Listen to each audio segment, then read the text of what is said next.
অধ্যায়ের যেটুকু পড়েছি সেই কথাগুলো আপনাদের মনে আছে। অধ্যায়ের নাম হলো ক্ষেত্র ক্ষেত্রজ্ঞ বিভাগ যোগ। কোন কোন বইতে, খুব পুরনো বইতে অনেক সময় এর নামটা ক্ষেত্র ক্ষেত্রজ্ঞ বদলে প্রকৃতি পুরুষ বিবেক যোগ বলেও লেখা আছে। খুব খুব কম পাবলিকেশনে নাম আছে, প্রকৃতি পুরুষ ক্ষেত্র ক্ষেত্রজ্ঞ। একটা রামপ্রসাদের গান আছে না, ক্ষেত্র ক্ষেত্রজ্ঞ ব্যাপার নিয়ে মন্ডলে কৃষিকাজ জানো না। আশা করি কথা বলতে কিন্তু এই গানের অনেকবার কিন্তু উল্লেখ আছে। মানে আমাদের এই শরীর আর কি ক্ষেত্র, তিনি জীবাত্মা রূপে রয়েছেন, তিনি ক্ষেত্রজ্ঞ। সেদিন আমরা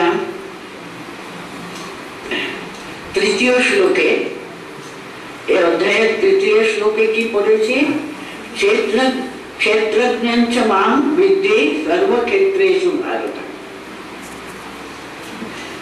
মানে তিনি যে পরমাত্মা রূপে সকলের অন্তরে রয়েছেন সেই কথাটা দেখবেন।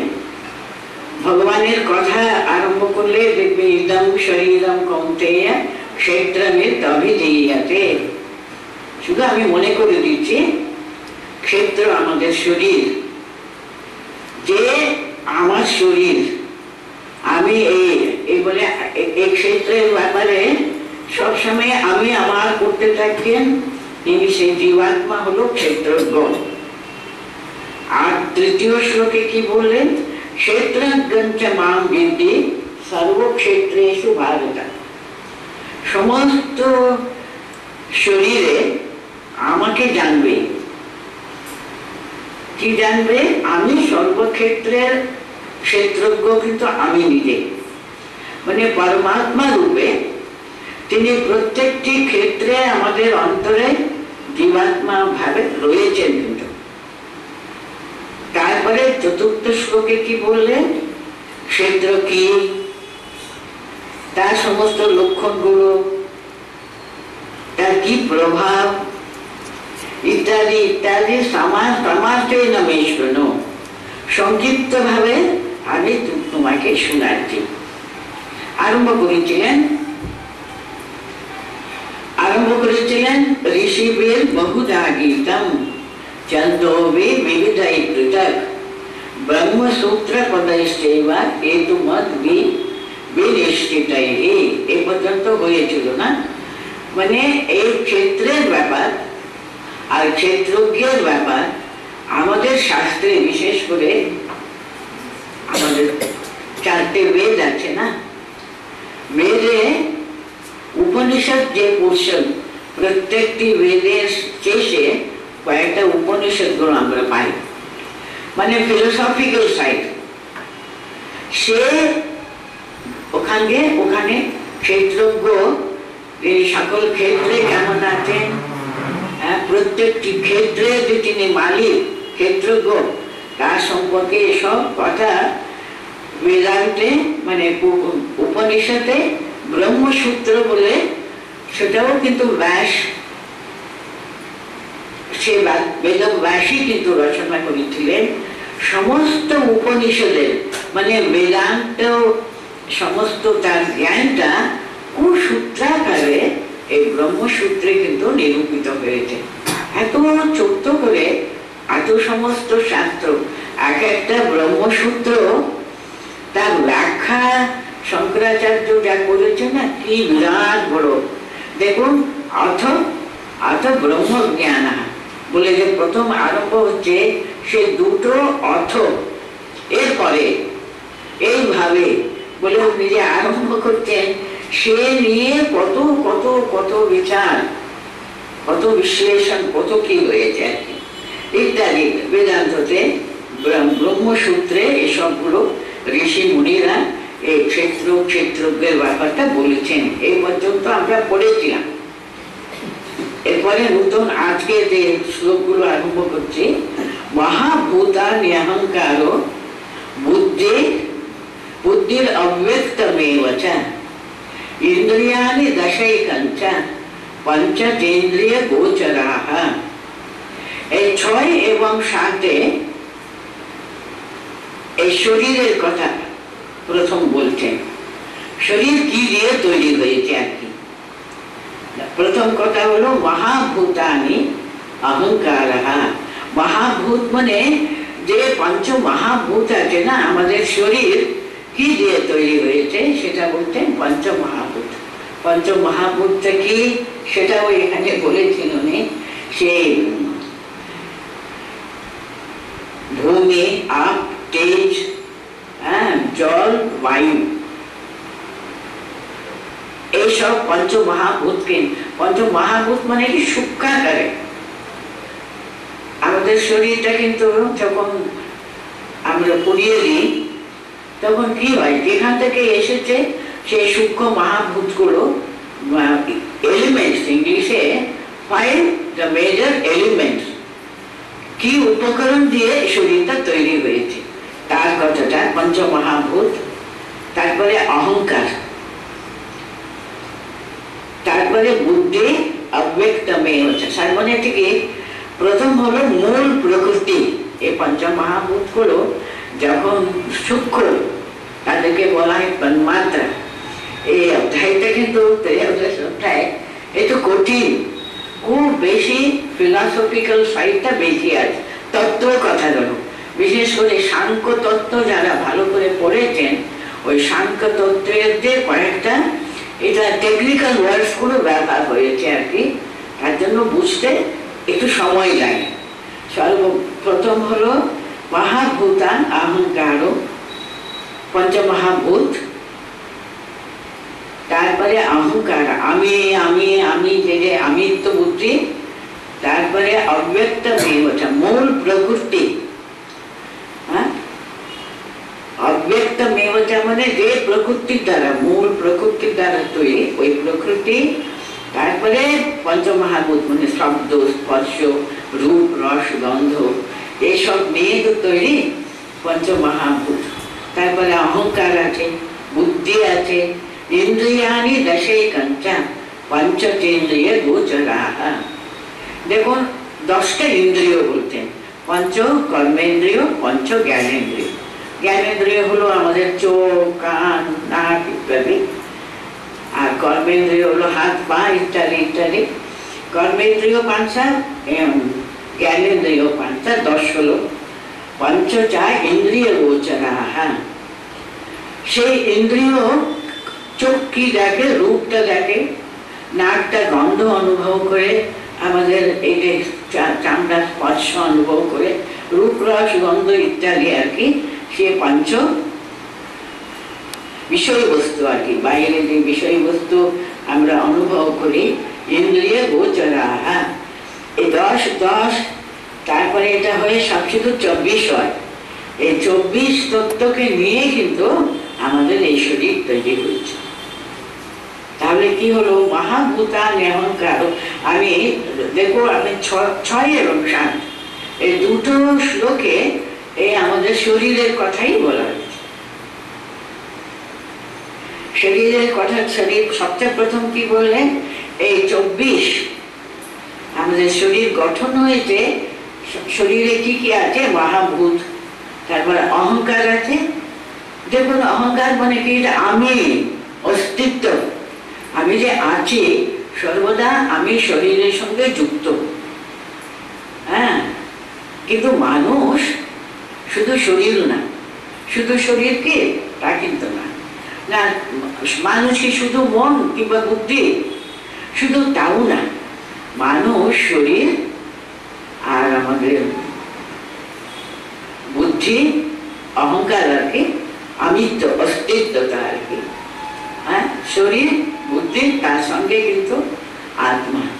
এই 3টে বস্তুকে নিয়ে মানুষের গঠন, মানুষ শরীরের গঠন। এই গঠনগুলো উনি এখন প্রথম ফিজিক্যাল, যেটা আমরা চোখে দেখতে পাচ্ছি, শরীরের কথাটা এখানে বলছেন নাকি। এটা মহাভূতান অহংকার বুদ্ধির অব্যক্তমেব চ ইন্দ্রিয়ানি দশৈকঞ্চ পঞ্চচেন্দ্রিয় গোচরা। কি সমস্ত বস্তু নিয়ে বিভিন্ন এইসব বস্তু নিয়ে আমাদের শরীর তৈরি, তো সেই কথাগুলো বললেন এখানে। পাঁচটা মহাভূত মানে এলিমেন্টস আর কি, প্রকৃতিটাকে নিয়েছি আমরা। মূল প্রকৃতি, তারপরে বুদ্ধি, তারপরে মন, অহংকার, এসব মিলে হলো। তারপরে 10 ইন্দ্রিয়, পঞ্চকর্মেন্দ্রিয়, পঞ্চ জ্ঞানেন্দ্রিয়, তারপরে ইন্দ্রিয়, পঞ্চ ইন্দ্রিয় গোচরা। আমাদের ইন্দ্রিয়গুলো ভিতরে আছে। ইন্দ্রিয় এর বাইরে রূপ, রস, গন্ধ, স্পর্শ, এই সবাই কন্ট্যাক্টে এলে যা অনুভূতি হয় সেটা হলো ইন্দ্রিয় গোচরা। জ্ঞানেন্দ্রিয়, কর্মেন্দ্রিয়ের সংস্পর্কে এসে যে বিষয়বস্তু নিয়ে আমরা সবসময় অনুভব করি আর কি, সেই বিষয়বস্তুগুলো। এটা হলো যেটা আমরা দেখতে পাচ্ছি আর কি। আর কি আছে? ইচ্ছা, দ্বেষ, সুখ, দুঃখ, সংঘাত, চেতনা, ধৃতি। এতৎ ক্ষেত্রম সমাসেন সবিকারম উদাহৃতম। আমি শরীরে আছি, আমার কিন্তু ইচ্ছা আছে, এটা পেতে চাই, ওটা পেতে চাই, এই সুখ অনুভব করতে চাই।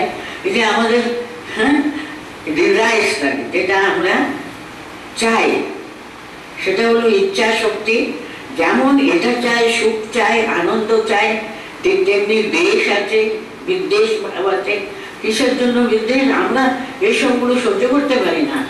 যেটা আমাদের অসহ্য মনে হয় তার প্রতি আমাদের অনুরাগ নেই, তো সে দেশ ভাব আছে, অপছন্দ ভাব আছে।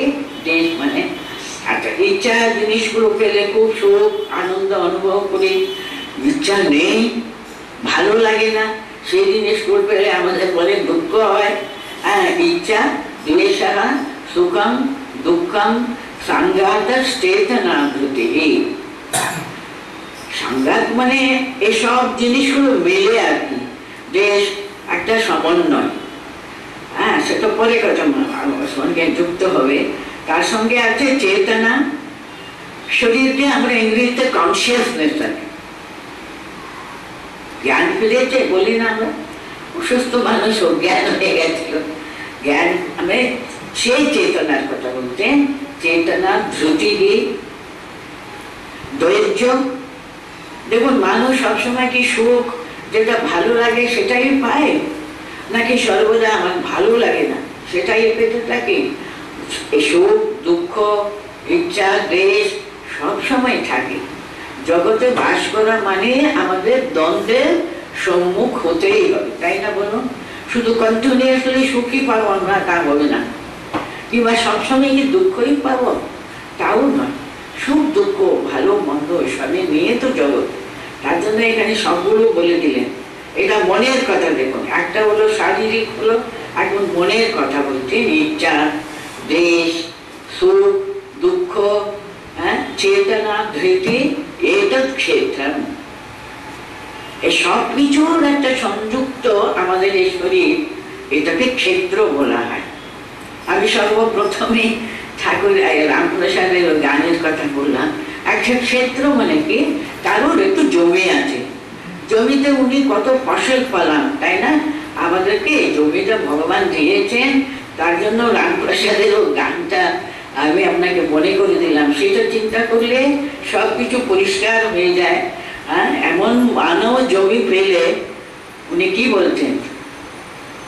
মন রে কৃষিকাজ জানো না। এমন মানব জমি তুমি পেলে, সেটা আমরা কিন্তু কি করলাম? ভালো করে আবাদ করলাম। উনি বলতেন আবাদ করলে কিন্তু ফল তো সোনা। তা করেছি কি? সেটা আমরা এমন সুন্দর একটা জমি পেলাম, তার জন্য প্রথম ক্ষেত্রের আমাদের কাছে বর্ণনা হলো।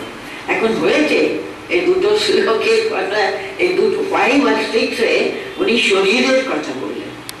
মানুষ শরীরটা কিন্তু আমি অনেকবার এই ক্লাসে আমরা এটা আলোচনা করেছি না।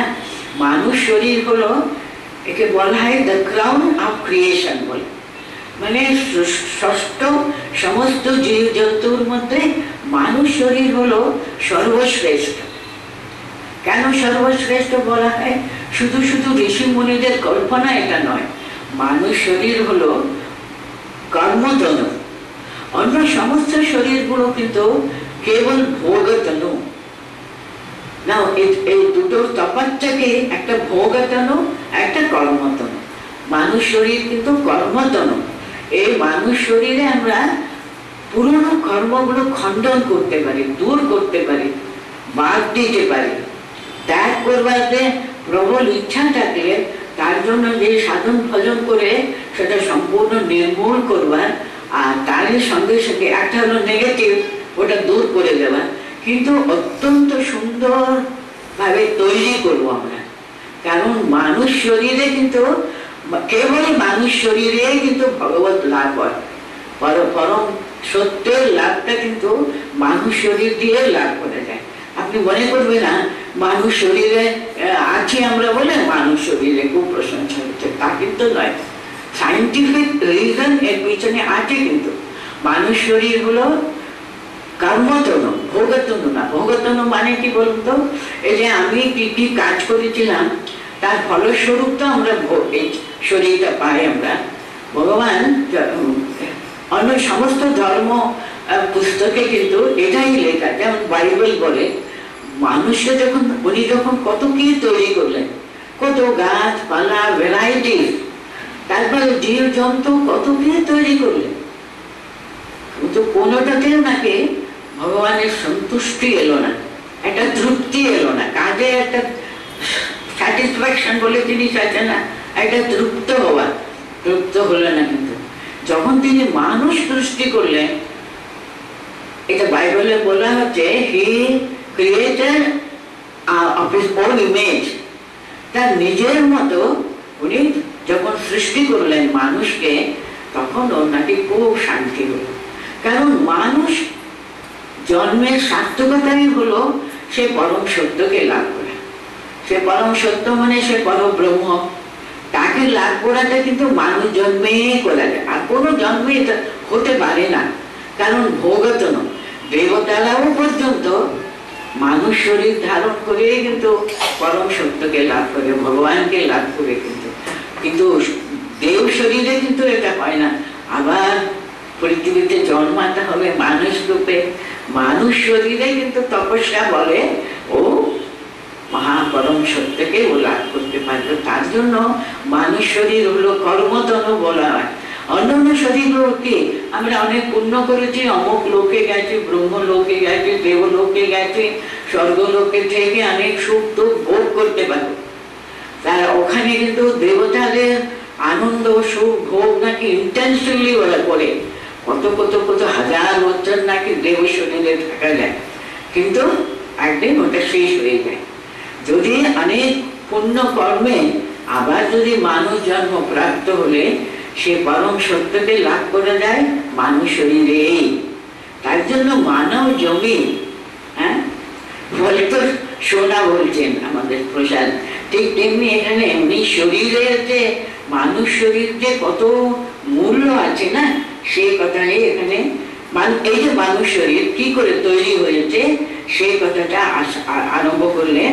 মহাভূত, অহংকার, বুদ্ধি আর মূল প্রকৃতি, 10 ইন্দ্রিয়, 10 কর্মেন্দ্রিয়, 10 জ্ঞানেন্দ্রিয়, সব কিছু মিলে আর কি যে রসদ দিয়ে মনুষ্য শরীর তৈরি হয়েছে সেইগুলো বললেন।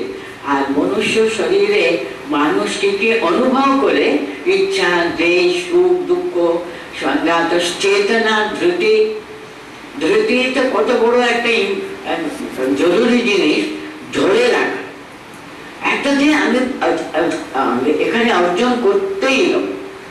হ্যাঁ, মানুষ শরীর কিন্তু ভগবান লাভের জন্য, পরম সত্যকে লাভ করবার যে সেদিকে ধৃতি, এমন সে মনের শক্তিটা প্রয়োগ করতে পারে যে কোনো কাজের জন্য। সে ধৃতি শক্তিটা কিন্তু মানুষের মনে কিন্তু সেটা আছে বইকে। এটা হলো সে পরম শ্রেষ্ঠ ক্ষেত্র। সমাসেন সবিকারম উদাহরণ ভগবান বলছেন এই 5 আর 6 আর 7 আমরা শরীরের ব্যাপার, কিসের গঠন হয়েছে ইত্যাদি ইত্যাদি। আর এই শরীরের দ্বারা আমরা কি একেবারে আমরা এই শরীরে আমরা পেতে পারি, সেটাও বললেন। এই ক্ষেত্র তোমাকে আমি সংক্ষেপে বর্ণনা করলাম।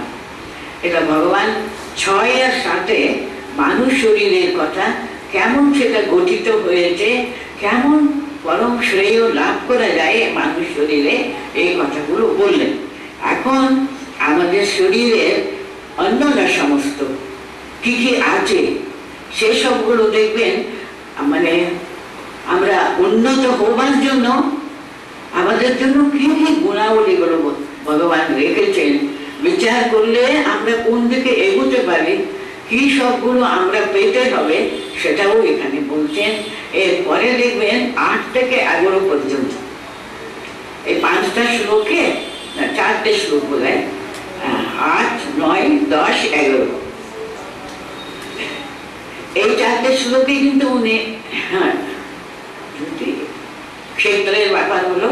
এবার আমানিত্বম, অদম্ভিত্বম, অহিংসা, শান্তি আর্জবম, আচার্যোপাসনম, শৌচম, স্থৈর্যম, আত্মনিগ্রহ। আমানিত্বম মানেটা কি? আমরা সবসময় মান পাবার জন্য আমি কত ভালো, কত গ্রেট, কত ক্রিয়া আমার আছে। মানুষ আমরা তো জানি না, মানুষ শরীর পেয়েছি, আমরা হলাম সর্বশ্রেষ্ঠ ষষ্ঠ জীবজন্তুদের মধ্যে। আমাদের এই মনুষ্য শরীরে আমরা বাস করছি, এটা অত্যন্ত শ্রেষ্ঠ, নো ডাউট অ্যাবাউট ইট, অত্যন্ত শ্রেষ্ঠ। কিন্তু সে নিয়ে তো আমরা কি কিসের সঙ্গে আইডেন্টিফাই করে নিয়ে আমরা অহংকার করি। আমি আমার ঐশ্বর্য, আমার বুদ্ধি, আমার এই, আমার সেই, আমার সে। এটা কিন্তু দুদিনের থাকে, দুদিন নাও থাকতে পারে, এই কোনোটাও কিন্তু পার্মানেন্ট নেই। এটা জেনে মানুষ কোনো ব্যাপার নিয়ে, জাগতিক কোনো ব্যাপার নিয়ে অহংকার করে না। সেটা হলো আমানিত্বম। মান ও রাহিত্য আর কি। জাগতিক ব্যবহার নিয়ে আমরা যে অহংকার করি, আচ্ছা যার শ্রেষ্ঠ গুণগুলো আছে উনি কি অহংকার করেন? উনি কেন অহংকার করে না? উনি জানেন এটা তো স্বাভাবিক গুণ, কারণ আমি তো আমার অন্তরে সে পরম পবিত্র তিনি রয়েছেন, তার তো গুণাবলী প্রকাশ করবার বড় সুযোগ হলো এই মানুষ শরীরে। আর সেটা নিয়ে অহংকার করবার তো কোনো কারণই নেই। তার জন্য উনি সত্যি অন্যদের নিজের মান দিতে জানেন, আর নিজের মানটা নিয়ে জাহির করে না। এটা হলো আমানিত্বম। দেখুন এই চ্যাপ্টার পুরো কিন্তু বড্ড বেশি টেকনিক্যাল কথা নিয়ে কথা বলতেন, তার জন্য একটু বোধহয় আপনার বড্ড ড্রাই, আমাদের অ্যাবস্ট্রাক্ট লাগতে পারে, কিন্তু এগুলো কিন্তু আমাদের জানতে হবে। আমরা যে মানুষ শরীর ধারণ করে আছি না, আমাদের শরীরের ইম্পর্টেন্স, আমাদের শরীর প্রাধান্যটা কোথায়, কি আমাদের অর্জন করতে হবে, ভগবত মুখী মনটা নিয়ে যেতে গেলে আমাদের কি কি গুণের প্রয়োজন, সেটা উনি অতি সুন্দরভাবে বলেছেন। আমানিত্বম হলো, এরপরেরটা হলো অধম্বিত্বম। এটাও সহজে বুঝতে পারেন। আমরা দম্ভ,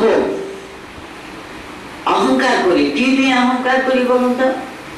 আমার কত গাড়ি, কত বাড়ি, কত ঐশ্বর্য, এইসব ব্যাপার নিয়ে মানুষ এমন ভাবে বেঁচে যায়, অথচ কোনোটাও কিন্তু আমাদের সঙ্গেও যাবে না, আমরা নিয়েও আসিনি, আসে চলেও যাই, কোন দিন থাকে না তাও ঠিক নেই।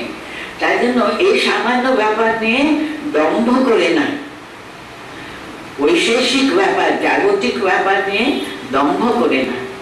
অহিংসা, অহিংসা মানে আমি মাছ মাংস খাই না, আমি কোনো নিজের হাতে কাউকে মারিনি বাবা, হ্যাঁ, কোনো প্রাণীকে মেরে আমি খাইনি, তো মানে ওটা না। অহিংসা মানে কি, কোনো কারোর প্রতি আর কি আমার কোনো রকমের হিংসা ভাব থাকে না, কারোকে মনে পর্যন্ত কষ্ট দিই না, কারোর জন্য কোনো অনিষ্ট চিন্তাও করি না।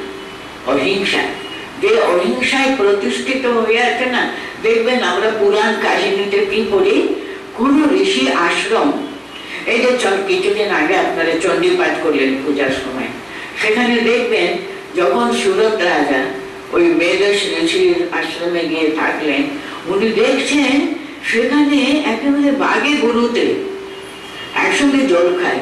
কারণ ওই জায়গার প্রভাব দেখুন, ওই ঋষির স্থান, ঋষির আশ্রম, মানে যে ক্রূর জন্তু জানোয়ার পর্যন্ত তাদের হিংসা বুদ্ধি, ক্রূরতা তারা ভুলে গেছে। কিন্তু সবাই কিন্তু পরস্পরের প্রতি এত তাদের সৌজন্য, এত ভালোবাসা, এত প্রীতি। কারণ মানুষ অহিংসাতে প্রতিষ্ঠিত হলে হিংসা ভাব আশেপাশে পর্যন্ত নাকি থাকে না।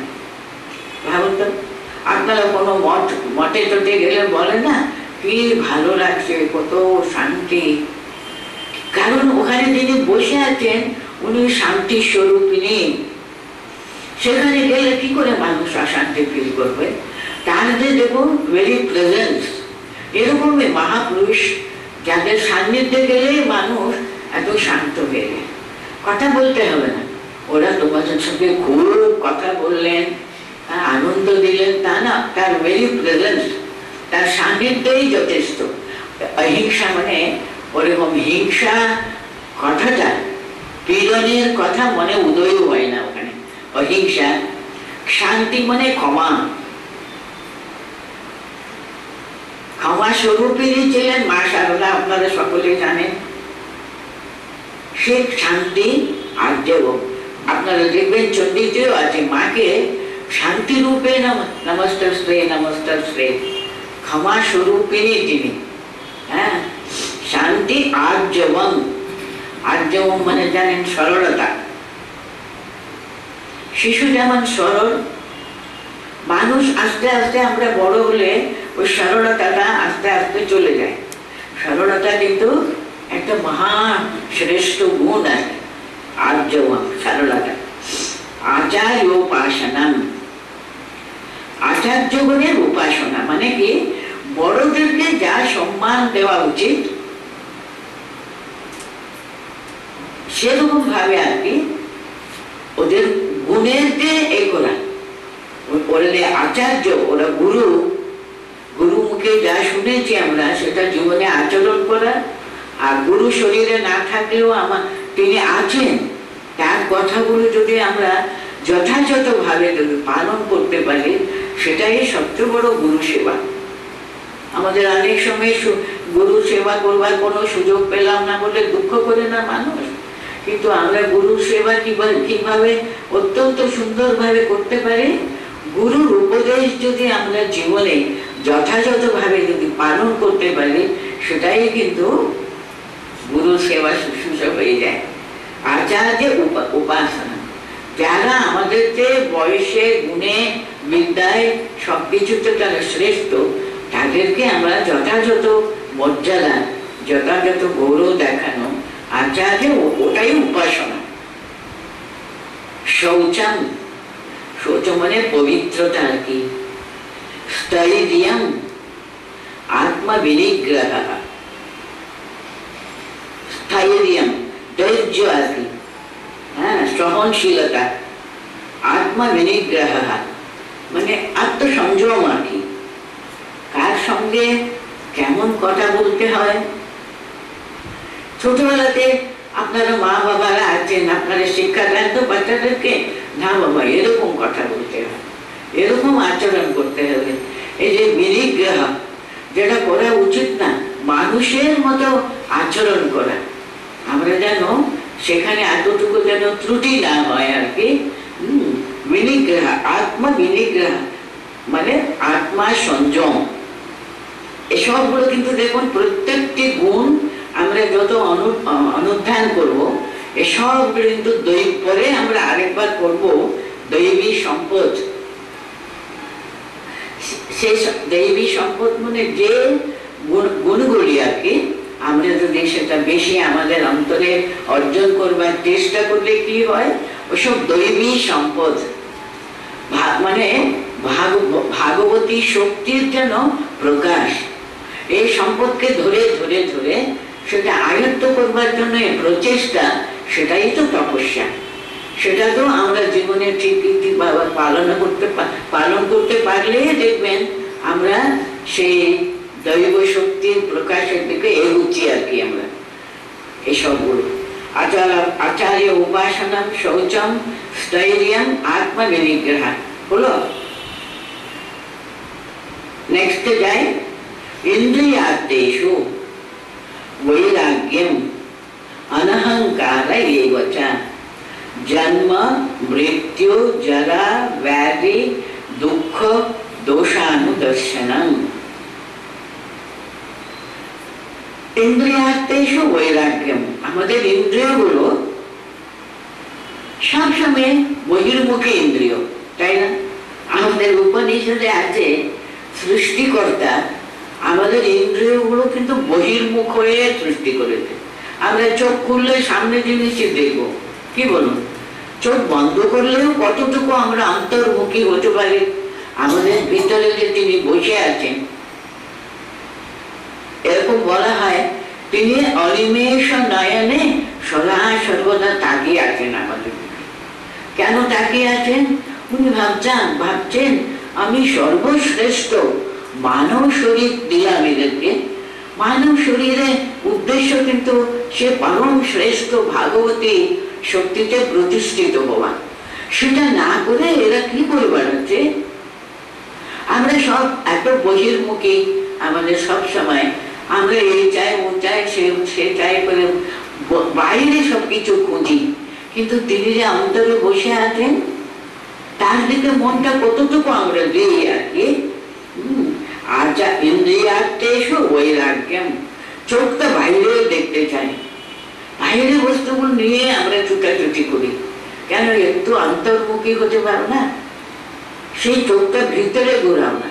তিনি তো তোমার হৃদয়ে, সে হৃদয় কমলে বসে আছেন তিনি। হ্যাঁ, সেদিকে মনটা নিয়ে এসে সেখানে একেবারে প্রতিষ্ঠিত করে ওই দিকে মনটা সর্বদা থাকে। তাই জন্য ইন্দ্রিয়ার্থেষু বৈরাগ্যম, ইন্দ্রিয় যে ছুটাছুটি করতে চায় সেটা নিজের আয়ত্তে আনা, কন্ট্রোল করা, সংযত করা। বৈরাগ্যম, বাইরে যাবার জন্য মন ছুটাছুটি করে না, সেটাকে ওখানে বন্ধ করে দেওয়া, না তা পারবে না। অন্তত এইটুকু সময় বাবা আমি সব দরজা বন্ধ করে অন্তত এই 8 ঘন্টা আমি ভগবানকে রাখবো। মনটা সেখানে স্থির ভাবে রাখবার জন্য চেষ্টা করা। তার জন্য চোখটা বাইরে সবসময় যেতে চায়, চোখ বন্ধ করলে ও যা দেখেছে তার দিকে মন ছুটতে থাকে। তাকে আবার মনটাকে সরিয়ে নিয়েছে। ইন্দ্রিয়ার্থেষু বৈরাগ্যম, সেটা প্রথম বললেন। তারপরে অনহংকার, আপনাদের সকলেরই জানা, তিনি বলছেন বলে আমি এত বিশদভাবে বুঝাচ্ছি, আর কিছু না। ইন্দ্রিয়ার্থেষু বৈরাগ্যম হলো অনহংকার এব চ। আমরা অহংকার করি ঠিকই, অহংকার তো আমাদের একেবারে সর্বপ্রথম পঞ্চমহাভূতে, কিন্তু আমি বললাম আমি, এই শরীর আমার, এই অহংকার আমার আছে বই কি, কিন্তু সে এখানে অনহংকার। এই সমস্ত বাইরে জাগতিক এই ব্যাপারে অহংকার করবো কেন? অহংকার আমার আছে। অহংকার মানে আমি কার, আমি কার ছেলে, কার মেয়ে, আমি কতগুলো সম্পদ, আমি মানুষ না? ঠাকুর মানুষের সংজ্ঞা কিরকম দিয়েছেন বলুন তো? যিনি মানুষ সে কিন্তু মানুষ, মানে মানুষ শরীরে বিরাট বড় মান আছে। আগে বললাম আমি, মনুষ্য শরীর, মনুষ্য জন্ম হলো সর্বশ্রেষ্ঠ সম্পদ আমাদের। হ্যাঁ, মানব জমি হলো এত সোনা, এখানে সোনা পালাতে পারি আমরা।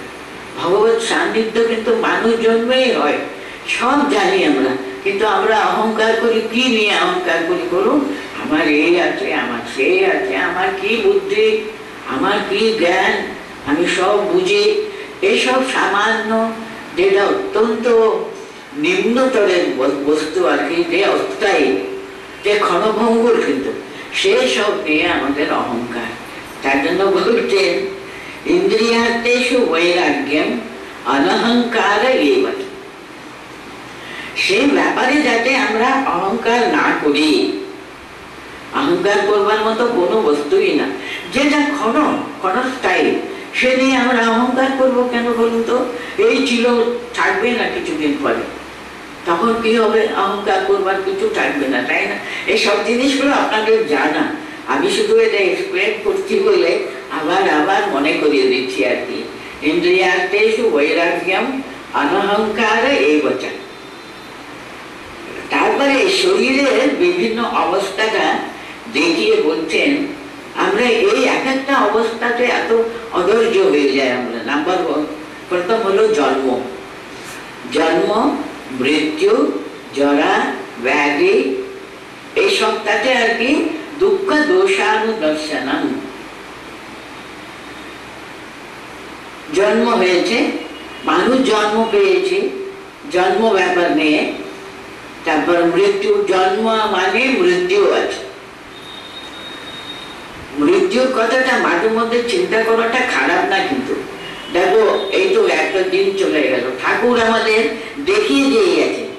উনি সন্ধ্যা হচ্ছে, সন্ধ্যা এসে গেল, সূর্য অস্ত হয়ে গেলেন, তখন নাকি তিনি গঙ্গার ধারে একেবারে পড়ে একেবারে মুখ রোগড়ে কাঁদতেন, মা একটা দিন চলে গেল মা, তবু তোমাকে পেলাম না, যে এই দিনটা আর আসবে না আমাদের জীবনে। কিন্তু এই যে দিন চলে গেল, সে দিন তো আর ফেরত পাবো না, ওটা বৃথা গেল বলে উনি কিরকম কাঁদছেন দেখুন। কেন কাঁদলেন? শুধু আমাদেরকে দেখাবার জন্য। দেখো, ভগবানকে ডাকতে হবে এইরকম। যেমন উনি মাস্টার মশাইকে জিজ্ঞেস করেছিলেন না, তুমি ভগবানকে এরকম ভালোবাসতে পারো যেমন নিজের পুত্র সন্তান যেমন তুমি ভালোবাসো, ঠিক ওই রকমই ভগবানকে ভালোবাসো কি?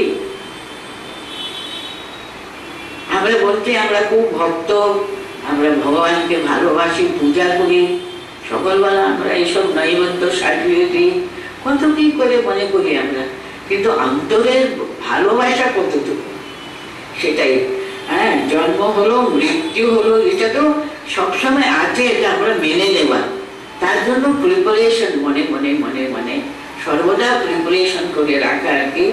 জরা, দেখুন বুড়ো বয়স, আপনারা কেউ আমার মতো অত বুড়ো হয়নি, যে বুড়ো বয়সে যে কি কষ্ট, নিজে কোনো কাজ নিজেরা করতে পারি না, কিছু না, ভীষণ রাগ হয়, কারণ সর্বদা পরনির্ভরতা এসে যায়, হাঁটতে পারি না, দুপা এগোতে গেলে কারোর হাত ধরতে হয়, কি অবস্থা। সে জরা ব্যাধি, এটা সহ্য করাটা কিন্তু বিরাট বড় ক্ষমতা চাই। সেখানে শুধু মাথা ছাপড়ে কান্নাকাটি করলে তো হবে না। মানুষ তো জন্ম হয়েছে মানে সে কিছুদিন খুব যুবা শক্তি নিয়ে থাকে, তারপর তো আস্তে আস্তে বুড়ো হয়ে যাবই। এইসব ব্যাধি, জরা ইত্যাদি ইত্যাদি, তার জন্য এটাতে আনন্দ করবার তো কিছু নেই।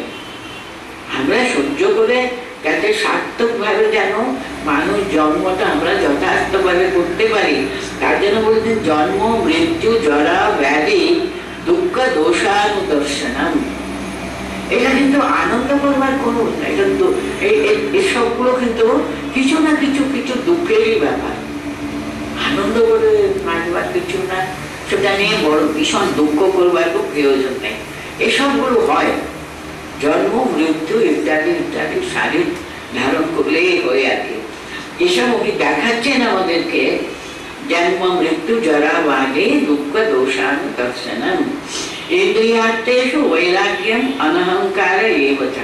জন্ম, মৃত্যু, জরা, ব্যাধি, দুঃখ দোষানুদর্শনম। মানুষ শরীর আমরা প্রাপ্ত হয়েছি মানে এসব হবে, জন্ম হবে, মৃত্যু হবে, ব্যাধি, দুঃখ ইত্যাদি ইত্যাদি থাকবেই। আচ্ছা, তাহলে কত হলো? দুটো হলো, আরো দুটো আছে। এই চারটেতে উনি আমাদের এসবগুলো গুণগুলো আমাদের আস্তে আস্তে আস্তে আস্তে অন্তরে কিন্তু এই গুণগুলো বাড়াতে হবে। ইন্দ্রিয়ার্থেষু বৈরাগ্যম অনহংকারঃ ইত্যাদি ইত্যাদি। আর জন্ম, মৃত্যু, জরা, ব্যাধি আসবে, সেটা নিয়ে দুঃখ করা তো করবার কোনো প্রয়োজন নেই। ময়ি চা অনন্য যোগেন ভক্তি অব্যভিচারিণী ভক্তি। হ্যাঁ তাই নাকি?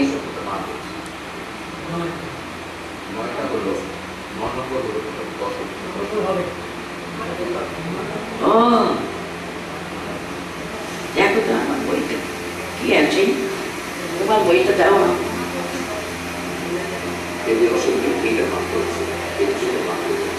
ও আছে না,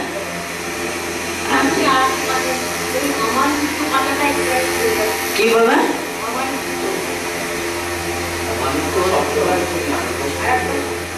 বলো? আমানিত মানে সবসময় নিজের মানের সম্পর্কে এত বেশি অ্যাওয়ারনেস আমাদের না। আমি অমুক, আমাকে মান দিল না বাজার ঠিক ঠিকভাবে আমরা অনুভব করি না। দেখুন আমি এসেছি, আমি সারদা মঠের কত বড় পজিশন আছে, আমি ঢুকলাম, হ্যাঁ এরা কি গো, এরা আমাকে যা যা সম্মান দেওয়া উচিত কিছু তো দিল। মানে নিজের মানের সম্পর্কে আমি সব সময় মান পাওয়ার জন্য একটা ভিতরে আকাঙ্ক্ষা, ওটা দূর না করলে কিন্তু হবে না। আমি দিন আপনি ঠাকুরের জীবনী পাঠ করেছেন, মার জীবনী পাঠ করেছেন, মা কিরকম মানে লোকেদের মান দিতেন বলেন তো? ব্রাহ্মণ যে পূজারী এসছেন তাকে তিনি পা ধরে সাষ্টাঙ্গ প্রণাম করতেন, উনি সংকুচিত হচ্ছেন, কিন্তু মা বলতেন সে কি বাবা, তোমরা অমুক বংশে জন্মেছ, তোমরা তো তোমাদের তো পূজ্য। আর কাকে তখন রাজুকে প্রণাম করতে বলছেন, আরেকজন জিজ্ঞাসা করতেন উনি কি ব্রাহ্মণ, আর ব্রাহ্মণের মেয়ে রাজু তাকে ওকে প্রণাম করতে বললেন। মা কি বললেন, হোক না ব্রাহ্মণ নয়, তাতে কি হলো, কত বড় জ্ঞানী, আর কতদিন ধরে ওকে পড়াচ্ছেন, ওকে প্রণাম করবে না? কি বলছো তুমি? এই যে মানে মানিকে সম্পূর্ণভাবে মান দেওয়া আর নিজের মানের সম্পর্কে এত বেশি সর্বদা আমরা সব সময় ভাবি আমাকে এ মান দিল না, ও মান দিল না, কি মান দেব? আমরা ঠাকুর মার কাছে কি শিখলাম? তাহলে একটু বুঝে গেল আমার একদম বলে নিজের মানের সম্পর্কে সব সময় আমি যেন কাঙ্গালের মতো ও মান, আমাকে মান দাও করি। বাইরের কাছে আমার মানটা সবসময় প্রতিষ্ঠা করবার জন্য চেষ্টা করবো কেন? আপনি মানুষ বুঝবে, মানে লোকের জন্য বলতে হবে, তার সান্নিধ্যে মানুষ অত আনন্দ পায়। হ্যাঁ আমি এটা সবসময় মানে আমার প্রশংসার জন্য লাগাইত, এরা আমাকে যথেষ্ট মান দিল না, প্রশংসা করলো না, এটা যেন মনের ভিতরে থাকবে না। নিজেকে সব সময় আমি কীটানুতীত, ঠাকুর বলতেন তোমাদের ধুলের পায়ের ধুলো সমান, আমার আবার কি মানা, এরকম নিজের মান নিয়ে সেটা থাকা উচিত না। রাগে আত্ম হিসেবে বলেছে শ্লাঘ রাগিত্য, মানুষের কাছে শ্লাঘের জন্য খুব এটা কাঙ্গালের মতো মনে রাখা, ওটা যেন দূর করে দেওয়া, ওটা আমানিত। ও আসক্তির অনবিসঙ্গ পুত্র দারু গৃহাদিষু নিত্যঞ্চ সমচিত্বম ইষ্টানিষ্ট উপপত্তিষু ইষ্টানিষ্টোপপত্তিষু। আচ্ছা, আসক্তি অনবিসঙ্গ, আসক্তি অনাসক্তি আর কি, মানুষের সঙ্গে আর কি সবসময় উনি উদাসীন। মানুষ আমাকে খুব কাছে এলো না, আমার জন্য অভ্যর্থনা করলো না, ইত্যাদি ইত্যাদি। অনবিসঙ্গ সবসময় লোকেদের মধ্যে না থাকে, একটু নির্জন বাস করতে ভালোবাসে আর কি। হ্যাঁ, আসক্তি অনবিসঙ্গ পুত্র দ্বার গৃহাবে, আমি সংসারে টিকি, সংসারে আছি, আমার সংসার আছে, স্ত্রী আছে, কন্যা পুত্র সবাই আছে, কিন্তু আমি জানি আমাকে একদিন এই সবগুলো থেকে সরে আমার নিজের আমি আছি, আমার ঠাকুর আছে, মা আছে, নিষ্ঠ। আমি যখন এসেছি একা, চলেও যাবো একা, কেউ তো আমার সঙ্গে যেতে পারে না, তাই না?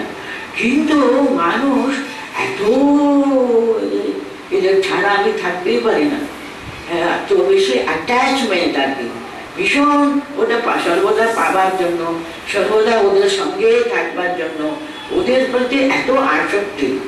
সংসারে থাকবে, সংসারে কিরকম, সংসারে কিরকম থাকতে বলেছেন, বড় মানুষের দাসী যেমন থাকে ওই রকম থাকো বলেছেন। কত সুন্দর করে উপমা দিয়েছেন বলুন, যেটা আমরা প্রতিনিত্য অনুভব করি। দেখুন আমাদের বাড়িতে হয়তো, আপনাদের বাড়িতে হয়তো 15 বছর কেন 20 বছর ধরে সে কাজ করে, প্রায় বয়স হয়ে গেছে এখন, সে মানুষ যখন সেবা করে, আমার ঠাকুর বলেছে না, আমার রাম বলে ছেলে মেয়েদের মানুষ করে বড় করেছে, সবই করেছে, এত তার ভালোবাসা। কিন্তু দেখবেন 4 দিন ছুটি চেয়ে 10 দিন বাড়িতে থেকে আসবে, তারপর বলবে আরে বাবা বাড়ি ছেড়ে আসা এত সোজা নাকি, মানে ও জানে, অন্তরে অন্তরে জানে এরা কেউ আমার নয়। আমরা যদি এরকম সংসারে থাকো, তোমরা শিখিয়েছে না, কারণ এত বেশি ওদের সঙ্গে যুক্ত হয়ে গেলে নিজেই দুঃখ পেতে। ছেলে মেয়েরা বড় হলে কি সবসময় আপনার কাছেই থাকবে না? আপনার ছোটবেলাতে যেমন নির্ভর করতো, তখনও কি বড় হয়েও কি নির্ভর করে সবসময়? তখন দেখো দেখি এত দেরি করে আসে, আমার সঙ্গে কথাই বলে না, আমরা করি না, আমাদেরই যেন সবসময় আমার দিকে মুখ চেয়ে থাকবে, সে থাকে না কেউ। তার জন্য নিজেকে প্রথম থেকে আমার ডিউটি, আমার কর্তব্য, আমার যেটুকু করলাম। আমাদের কি সুন্দর সংসারের জগতের সংসারের ব্যবস্থা ছিল দেখুন না, প্রথম ব্রহ্মচর্য, হ্যাঁ, তারপরে সংসারী, তারপরে কিন্তু তারা বানপ্রস্থে চলে যেত, শেষে সমস্ত ত্যাগ করে সন্ন্যাস আশ্রম। এই 4টে আশ্রম যেন আমাদের হিন্দু ধর্মে দেখুন কেমন একজন মানুষকে সমাজ কিন্তু আস্তে আস্তে আস্তে করে পরম শ্রেয় নিয়ে চলে যেত। ব্রহ্মচারী রূপে তুমি পড়াশোনা করলে, জ্ঞানার্জন করলে, তারপরে গৃহস্থ হলে, সংসারে যা যা করতে হবে সব পালন করলে, তারপর সরে এসে ওরা মানবপ্রস্থ, ভগবানকে ধরে থাকবার অভ্যাস করা হলো, শেষে একেবারে সর্বস্ব ত্যাগ করে সন্ন্যাস নিয়ে চলে যেতেন। এইভাবে তাদের তৈরি করতো কিন্তু সমাজ। এখন ওইসবগুলো এত লুজ হয়ে গেছে না, মানে অন্তত আমরা অন্তরে অন্তরে আসক্তি, অনাসক্তি অভ্যাস করা, এটা হলো অনাসক্তি। পুত্র দ্বার গৃহ, আমার বাড়ি, আমার এই বলে বাবা ঠাকুর কি সুন্দর কথা বলতে, পাঠ করলে আপনার সব জানা হয়ে গেল। নিজের প্রাণ চলে যাচ্ছে, নিজের তো একেবারে মুমূর্ষু ব্যক্তি, ও বলতে তেল বেশি পড়ে গেল, আলুটা একটু নামাও করতে থাকি, আরে এখানে তেল পুড়িয়ে যাচ্ছে, এখন তো কষ্ট করে ধরতে হবে তাকে, সে ধরা টরা ভগবানকে মনে করবো আর কিছুই নেই, তেল বেশি পড়ে যাচ্ছে বলে চিন্তা করতে। মানে উনি দেখাচ্ছেন, ঠাকুর একেবারে এক একটা উপমা দিয়ে আমাদেরকে এমন সুন্দর বুঝাচ্ছেন। দেখুন, আসক্তি অনাবিসঙ্গা পুত্র দ্বার গৃহাদিষু হলো, তারপরে নিত্যং চ সমচিত্তত্বং ইষ্ট অনিষ্ট উপপত্তিষু। এখনই তো হলো একই কথা। আমাদের দেখুন গীতা বলুন, এসবগুলোর জন্য একেবারে মায়ের মতো এক কথা দ্বারা কত ভাবে আমাদের মনে দৃঢ়ভাবে চাপ সৃষ্টি করবার জন্য আর কি, কত ভাবে ওরা বুঝাবেন যাতে মনে ঠিক ভাবে আমরা ধরতে পারি আর কি। সমচিত্তম ইষ্ট অনিষ্ট উপপত্তিষু, মানে লাইফ এন্ড ডিসলাইফ, ভালো লাগছে ভালো লাগে না, আমরা এই দুটোকে নিয়ে কারো মধ্যে না এই ভালো না লাগা কিংবা ভালো লাগাটা প্রচন্ড ভাবে থাকে। কিন্তু প্রথম থেকে আমাদের মনে দেখো এটা জাগতিক বস্তু, এর ইচ্ছা হতে পারে, ভালো লাগতে পারে, তারপরে ওটা না হলে চলবে না, পেতেই হবে আমাদের। এরকম সাধারণ আমাদের আনন্দ দেবে বলে তার পিছনে ছুটাটাকে উচিত? শুধু দুঃখই পাবো আমরা, সবসময় আমাদের মনো বাঞ্ছা পূর্ণ নাও হতে পারে তো, কিন্তু ইষ্ট বিষয়েও তুমি একটু অনাসক্ত থাকবে, অনিষ্ট ডিসলাইক। বাবা এক একজন মানুষ আছে, কোনো একটা জিনিসটা ওদের পছন্দ হলো না বলে অপছন্দ জিনিসটা এমন প্রখর ভাবে ওটা প্রকাশ করি। কি দরকার? ইষ্ট অনিষ্ট দুটো যে লাইফ এন্ড ডিসলাইফ দুটো কিন্তু এত বেশি প্রবল ভাবে আকর্ষণ কিংবা বিরাট কোনোটাও প্রবল হবে কেন জাগতিক ব্যাপারে? এটা দুদিনের ব্যাপার, ওটা নিয়ে কি হবে এত পাঠাপাঠি করে আর কি? উনি বুঝাচ্ছেন প্রত্যেকটি ব্যাপারে বুঝাচ্ছেন, দেখুন ইষ্ট অনিষ্ট উপপত্তিষু সমচিত্তা, দুটোও কিন্তু আমরা সমানভাবে নেব। দুঃখ হয়েছে বলে কেঁদে ভাসিয়ে দিলাম, এরকম শুধু দুঃখকে প্রাধান্য করলে কি হয় জানেন? আমাদের বিবেক বুদ্ধি নষ্ট হয়ে যায়। কিংবা আনন্দ হয়েছে বলে এত লাফালাফি করলেও কিন্তু আমাদের মানুষ এই হুঁশটা সবসময় ওই সময় থাকে না। তার জন্য লাইফ অ্যান্ড ডিসলাইফটা জাগতিক ব্যাপারে ওটা অনেকটা সেই ব্যাপারে অনেক একটু স্বাভাবিক হয়ে এসবগুলো দুদিনের ক্ষণভঙ্গ এটা জেনে নিলে বলবো, তাহলে এত বেশি হবে না আর কি, সমচিত্ততা আসবে। এরকম দুটো ব্যাপারেও কিন্তু সমানভাবে নেওয়া, দুঃখ আসুক সুখ আসুক তার প্রকাশটা তার ভিতরে জড়িয়ে যাওয়াটা সমচিত্তত্বম, একটু সমানভাবে রাখলে ভালো। এই জিনিসটা বেশি দিন থাকে না, এটা জেনে যদি আমরা আনন্দ করি তখন অনেক এই সমচিত্ত আসবে। নিত্যান্ত সমচিত্তম ইষ্ট অনিষ্ট উপপত্তিষু হলো আসক্তি অনবিস্বঙ্গः পুত্রদারু গৃহাদিষু নিত্যঞ্চ সমচিত্তত্বম ইষ্টানিষ্টোপপত্তিষু। আরেকটা করি, ময়ি চ অনন্য যোগেন ভক্তির অব্যভিচারিণী। দেখুন আমাদের উদ্দেশ্যটা কি? মনুষ্য জীবন পেয়েছে ভগবানের প্রতি ভালোবাসা যাতে বৃদ্ধি পেতে পারে, যত পারা যায়। আপনারা বলতে পারেন কি আমরা এখনই ভগবত সান্নিধ্য লাভ করে ফেলবো? নাও হতে পারে, কিন্তু আমরা কিছুটা তো এগিয়ে যাব। এবার মনুষ্য জন্ম পেয়েছি, আমাদের হাতে আছে কিনা এই মনুষ্য জন্মে নাকি ভগবান সান্নিধ্য লাভ করবার সুযোগ, এই সুযোগটা আমরা যথাযথভাবে আমরা যতদূর পারা যায় ততদূর এগিয়ে যাব। হয়তো বেশি পারবো না, কিন্তু এগোবে না, পিছুতে থাকবো কেন? এগোবার চেষ্টা করো, এগোবার চেষ্টা করতে হবে। বলছেন ময়ি চ অনন্য যোগেন। সবকিছু সুবিধা হয় কখন বলুন তো? ঠাকুর যেমন বলে দিয়েছেন মোট পেরিয়ে এলাম, ভীষণ ভালো লাগে ভগবানের চিন্তা করে, ভগবানের মনটা যদি খুব অর্পণ করবার, তাকে বেশি ভালোবাসবার চেষ্টা করো। যে জিনিস আমাকে ভগবানের কাছ থেকে দূরে সরাচ্ছ চান, তাকে আমি নির্দেশ করি, তার কাছে যাব না, তার কাছে চলবই না আমি তাকে। আমার ইষ্ট অনিষ্ট সবকিছু ভগবানকে কেন্দ্র করে যদি আমরা করতে পারি তাহলে কি হবে? আমাদের আনন্দ যোগে না ভক্তি অব্যভিচারিণী। এটা করতে পারলে এখানে আমি ঠাকুরের কথাই বলবো, তুমি পূর্ব দিকে একবার চেষ্টা করো, পশ্চিমটা আপনি তোমার কাছ থেকে সরে যাবে।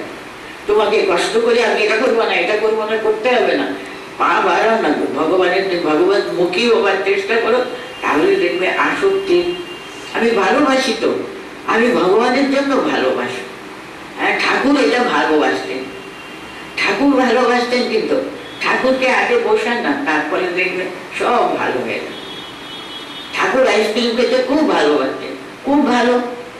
তাই জন্য ভগবানের নিবেদন করে, ভগবানের চিন্তা করে যদি আমরা ভোগ করতে পারি তাহলে দেখবেন আস্তে আস্তে অনাসক্তি আপনিই আসবে, আপনিই আসবে। সেটাই উনি বলছেন, আমাকে তুমি যত মন দেওয়ার চেষ্টা করবে তখন সবটা ঠিক হয়ে যায়। এতগুলো আমরা গুণগুলো অর্জন করবার কথা বলে শেষে ভগবান কি বলছেন?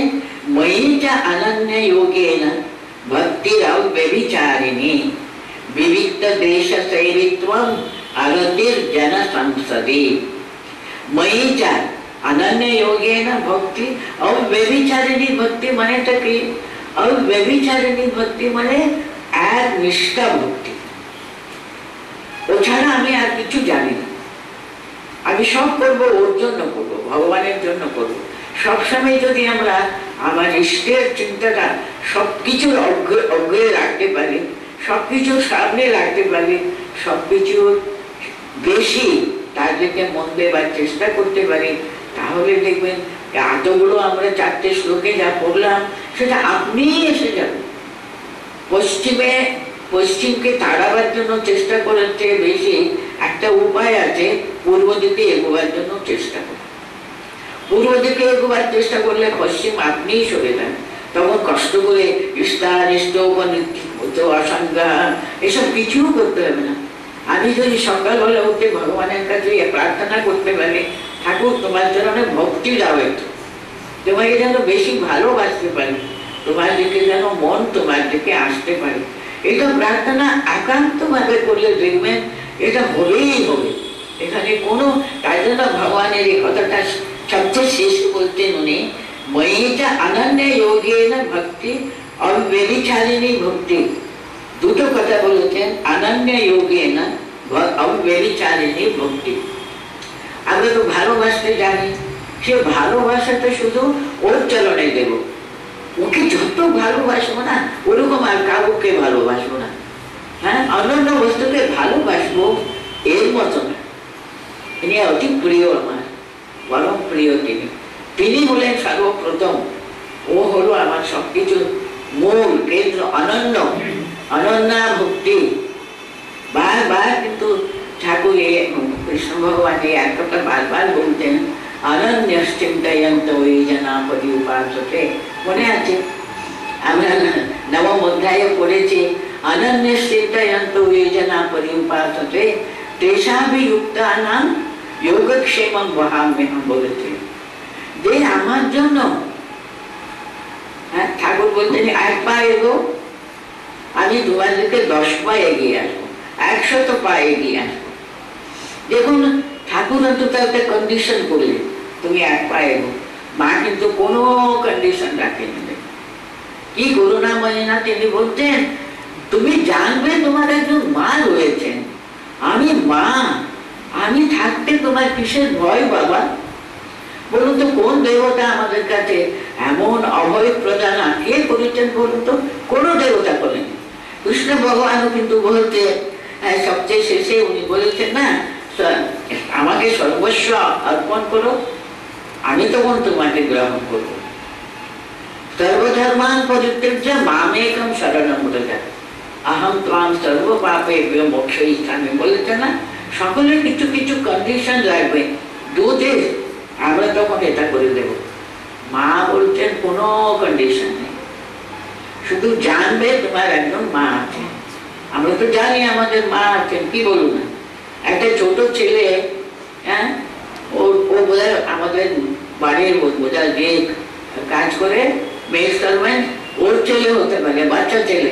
ওই বাড়ির মালিকের বাচ্চার সঙ্গে সবাই খেলা করতে, তো ওই মালিকের ছেলে যদি ওকে কিছু কামড়ালো কিংবা কিছু একটা ঠাকুর দিল, সঙ্গে সঙ্গে করতে আমি মাকে বলবো দাঁড়াও। ও তো জানে না আমি যে এখানে আমার মায়ের মেয়ে সার্ভেন্ট মাত্র, ও জানে না, ও জানে আমার মা আছেন। মাকে বললে তোমাকে ভালো করে শাস্তি দেবে। ওই যে যখন এই মা আছেন, আমার মা আছেন, এই যে আমাদের এই যুগে না এত বড় মহামন্ত্র মা দিয়ে গেছেন, একটাই মন্ত্র, মহাসিদ্ধ মন্ত্র দিয়েছেন, আমার মা আছেন। এই মন্ত্রটা এরকম ভাবে ভগবান অহেতুক, এখানেও তাই দেখুন ভগবান তাই কথা বললেন, এতক্ষণ ধরে এটা করো, ওটা করো, এই গুণটা তুমি আরো বাড়াও ইত্যাদি বললেন তো, কিন্তু শেষে বলছেন ময়িটা অনন্য ভক্তি যোগেনা ভক্তি অনন্য যোগেনা ভক্তি অব্যভিচারিণী। ব্যভিচারিণী ভক্তি না, এটাও ভালোবাসো ওটাও ভালোবাসো, আমার অনেক অনেক অনেক না এক, অনন্য চিন্তায়ন্ত, সম্পূর্ণ মন আমাকে সমর্পণ করো, শুধু আমাকে চিন্তা করো, আমাকে ভাবো, আমি আছি। হ্যাঁ, এই গীতাই তো বলেছেন, পিতাহমস্তু জগতাম মাতা ধাতা পিতামহ। আমি তোমার সর্বস্ব, তোমার পিতা, তোমার মাতা, তোমার গ্র্যান্ডফাদার, সবই তো আমি, পিতামহ আমি। পিতামহ কত ভালোবাসে না তার নাতিকে, সেরকম ভাবে বলছেন আমি আছি, আমি সর্বদা দুটো হাত বাড়িয়ে আছি তোমাকে সর্বদা সাহায্য করতে। তুমি আমার দিকে একটু চিন্তা করো না কেন? ওই একটু চিন্তাতে কি হতে হবে? অনন্যের চিন্তায় অন্ত হই না। অনন্য চিন্তা, অনন্য যোগ, অনন্য ভক্তি, अव्यभिचारिणी भक्ति माने अनन्य एक निष्ठा भक्ति। मयि जा अनन्य योगेन भक्तिरव्यभिचारिणी विविक्त देश सेवित्वम आरति जन संसदि। ओ যিনি ভগবানকে সবসময় ভালোবাসেন, উনি এত মানুষের মধ্যে হই হুল্লোড় করবে, তারও একটা সময় আছে, আমি সংসারে আছি, 10 জন বাড়িতে আসবে, যা যথোচিত ভাবে যাবে, যা করতে হবে সব করতে হবে ঠিকই, কিন্তু আমি ভিতরে ভিতরে কিন্তু বিবিক্ত দেশ সেবিত্বম। একলা থাকলে বড় ভালো লাগে, সারাদিনে একটুখানি সময় অন্তত আমি আছি আর আমার ইষ্ট আছে। অল্প সময় বিবিক্ত জনসন্ততি মানে সবাইকে ছেড়ে দিয়ে শুধু ভগবত চিন্তায় কিছুটা সময় আমরা আমাদের জীবনেরটা একেবারে নিবেদন করা। विविक्त जन संसदे आरतीय जन विविक्त देश सेवित्वम। एका एका सॉलिट्यूडे থাকা হলো विविक्त देश सेवित्वम आरतीय जन संसदे। সব সময় হই হুল্লোড়ের ভিতরে না থেকে এরকম বিবিক্ত দেশে একা একা একটু ভগবানকে চিন্তা করতে ভালোবাসে। সারা জীবনে 24 আওয়ার্স আমাদের একটা দিন মনে, সেই 24 আওয়ার্স বাবা আমার জন্য 1 ঘন্টা দিতে পারবে না? অনলি 1 আওয়ার, সকাল সন্ধ্যা কিংবা সকাল রাত্রি কোনো একটা সময় একা শুধু ভগবান আছেন আর আমি আছি, এরকম ভাবে তার প্রতি মন দেওয়া। এটা যদি আমরা অভ্যাস করি, 1 ঘন্টাও না পাই, হাফ এন আওয়ার, যেটুকু সময়, তখন সম্পূর্ণভাবে আমি আরতির জনসন্ততি, আমি তখন একা, শুধু তিনি আছেন আর আমি আছি। এইভাবে তাকে ধরে রাখা, এটা করতে করতে করতে কি হয়, ঠিক ঠিক ভাবে যখন আমরা তার দিকে মনটা সম্পূর্ণ দিয়ে এই যে ক্ষেত্র পেয়েছি, এই ক্ষেত্রে কিন্তু আমি তখন সত্যি সত্যি একেবারে সোনা ফলতে পারি না। মানুষ জন্ম তখনই সার্থক হবে, সার্থকতা লাভ করবে তখনই যখন আমি অনন্য যোগে না ভক্তির ব্যভিচার নিয়ে তাকে ডাকতে পারি।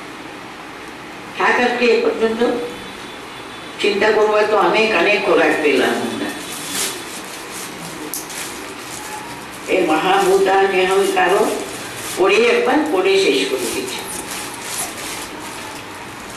महाभूतानि अहंकारो बुद्धिर अव्यक्तमेव च इंद्रियाणि दशैकञ्च पंचचेन्द्रियगोचराः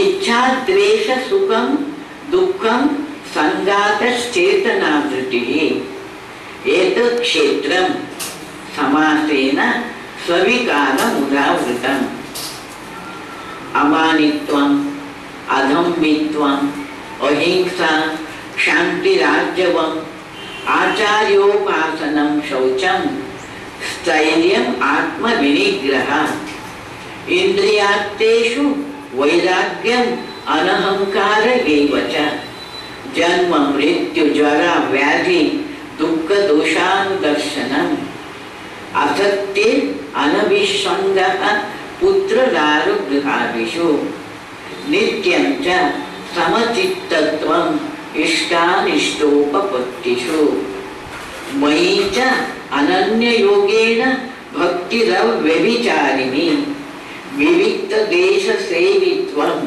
अरतिर्जनसंसदि।